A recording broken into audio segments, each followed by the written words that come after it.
Hola con todos, mi nombre es Marjorie Naomi Jaimes Vela, soy de la Universidad Nacional Autónoma Altoanidad de Tarma, de la Facultad de Enfermería, segundo ciclo. El día de hoy les voy a presentar un podcast que lleva de título Pautas para la redacción de un artículo. Bien, en este capítulo organizamos las principales recomendaciones para la composición de los apartados de un artículo de investigación, la multitud de fuentes al respecto de algunos de carácter normativo, también teórico, reflexivo y otras de orden indicativo empírico. El título. El título es la parte del artículo que sirve para informar el tema tratado en el texto. Por esta razón, el título responde a la pregunta: ¿de qué se trata esencialmente el contenido? Y funciona como etiqueta o nominación del trabajo. Desde una perspectiva discursiva, el título instaura la primera forma de relación entre el autor, investigador y sus lectores, presentándoles sintéticamente el trabajo realizado con cierta autonomía del contenido mismo.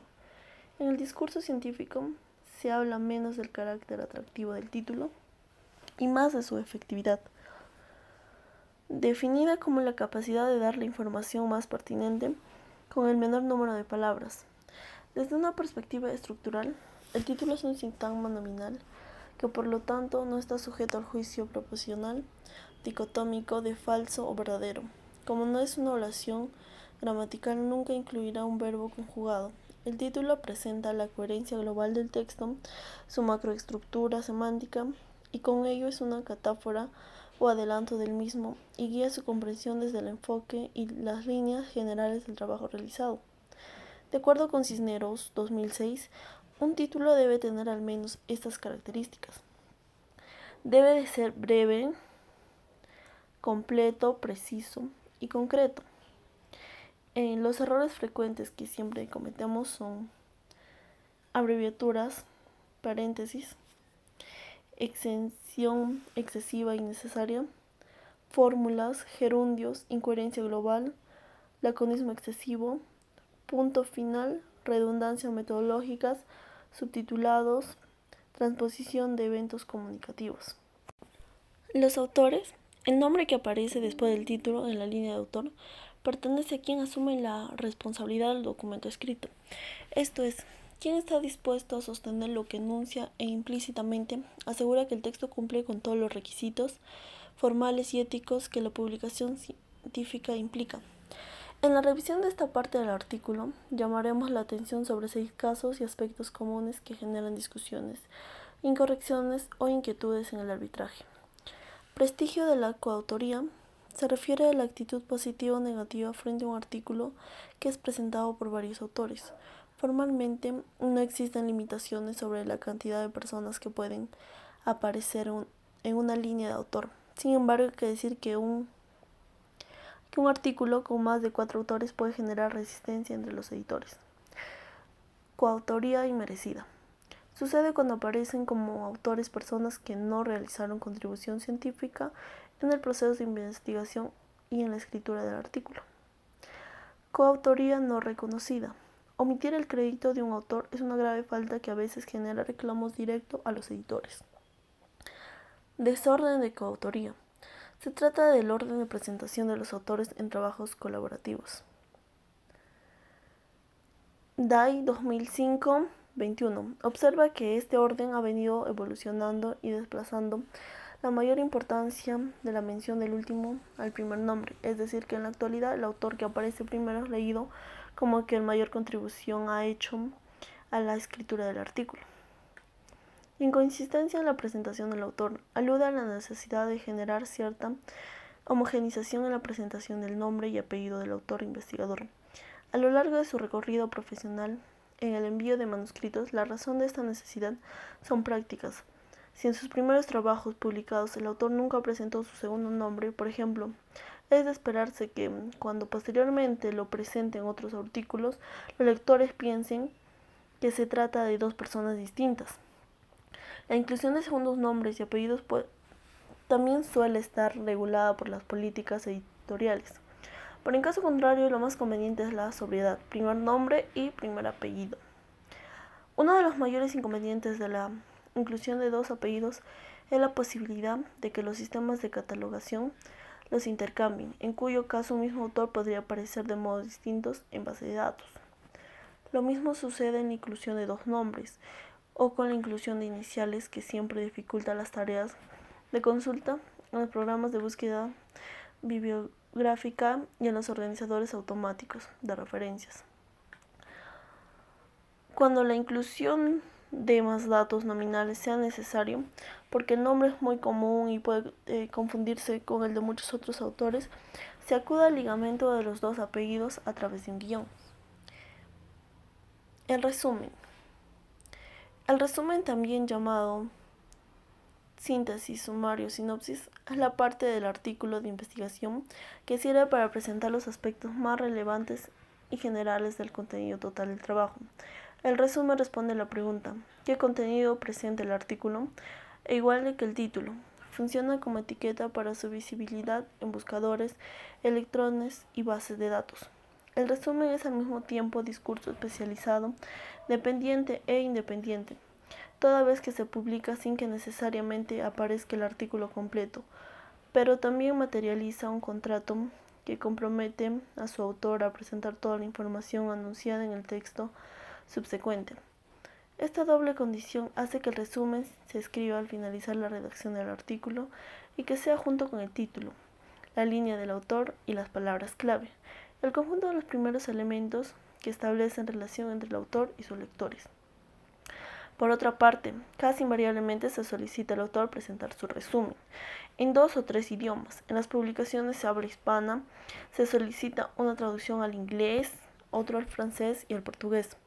Estas traducciones deben corresponder fielmente con la versión en español, teniendo en cuenta que las restricciones de paso de una lengua a otra. Por esta razón, los abstracts, resúmenes o resumos deben contar con la asesoría de un experto en traducción. Los errores frecuentes son errores de modalización discursiva, imprecisión en las traducciones, inclusión de referencia a tablas o figuras, inclusión de referencias y citas bibliográficas, incoherencia entre resumen y contenido, redacción en varios párrafos, repetición del título en el artículo. Bien, ahora pasaremos a las palabras claves. Las palabras claves se definen como la parte del artículo que condensa en pocos términos, generalmente de 3 a 5, de acuerdo con cada política editorial. Su contenido completo.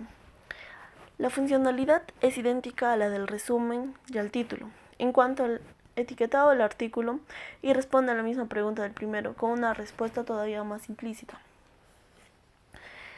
Es necesario diferenciar las palabras claves de los descriptores.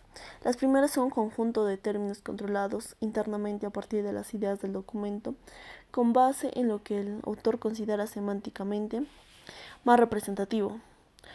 Las segundas son términos finitos, cuyo control es externo al autor y a su texto, control que reposa sobre fuentes especializadas como los tesauros.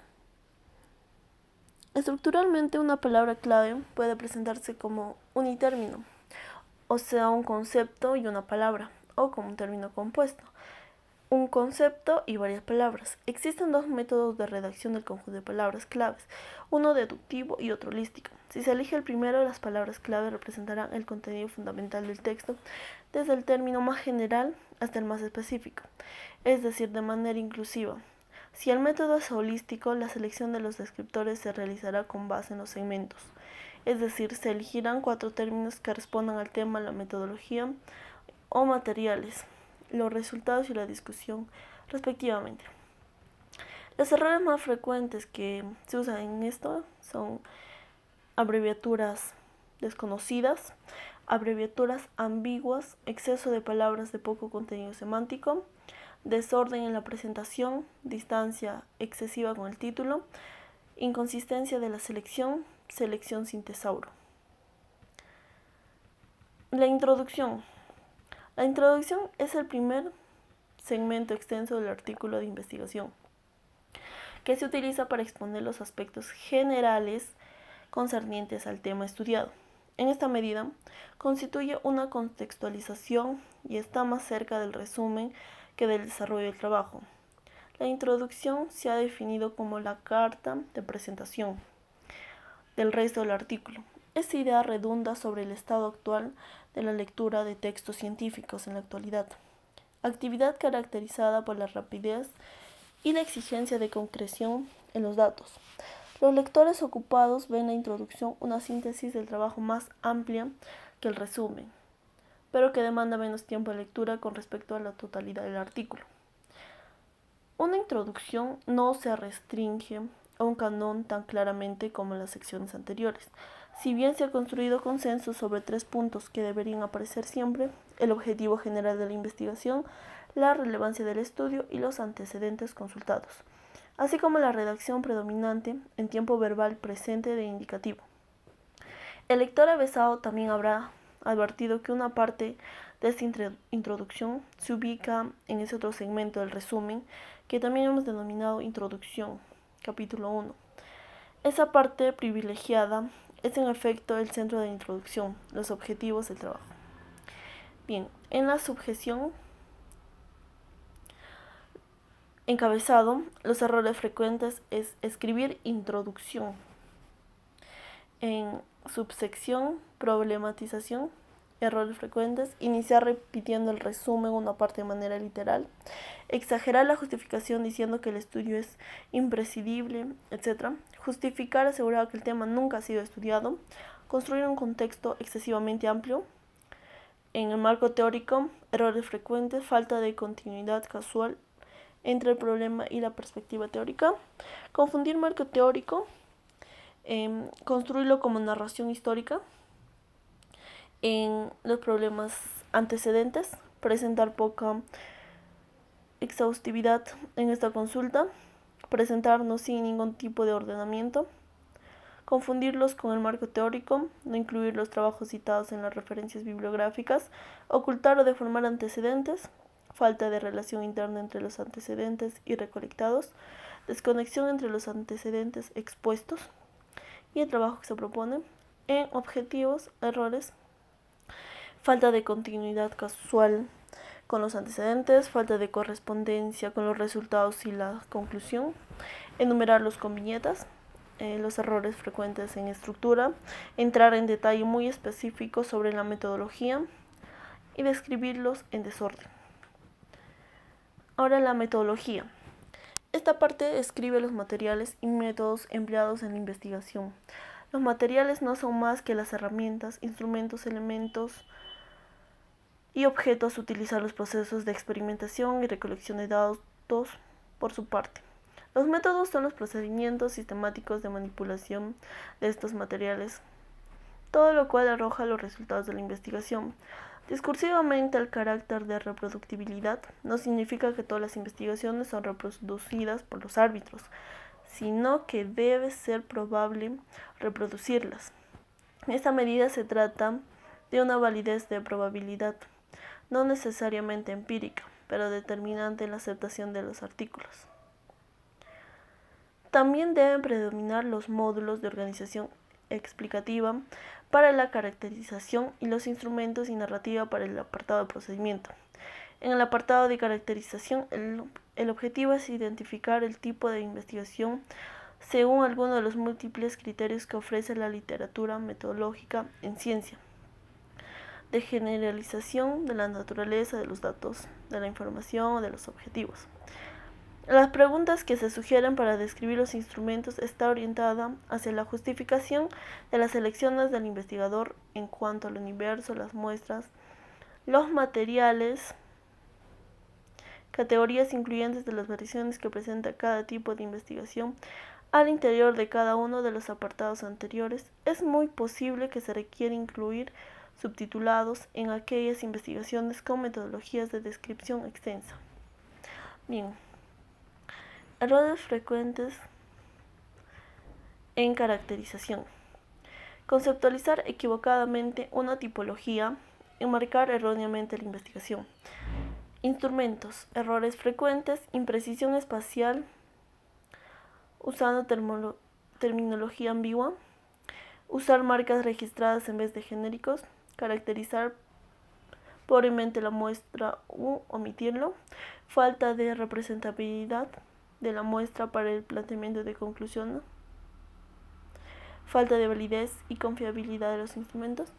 En procedimiento, los errores frecuentes, falta de correspondencia entre instrumentos y procedimientos, omitir las citas correspondientes a métodos o técnicas ajenas, explicar teóricamente las técnicas utilizadas, utilizar técnicas contradictorias entre sí, escribirlos en desorden, omisión o faltas éticas, falta de correspondencia entre procedimiento y los resultados.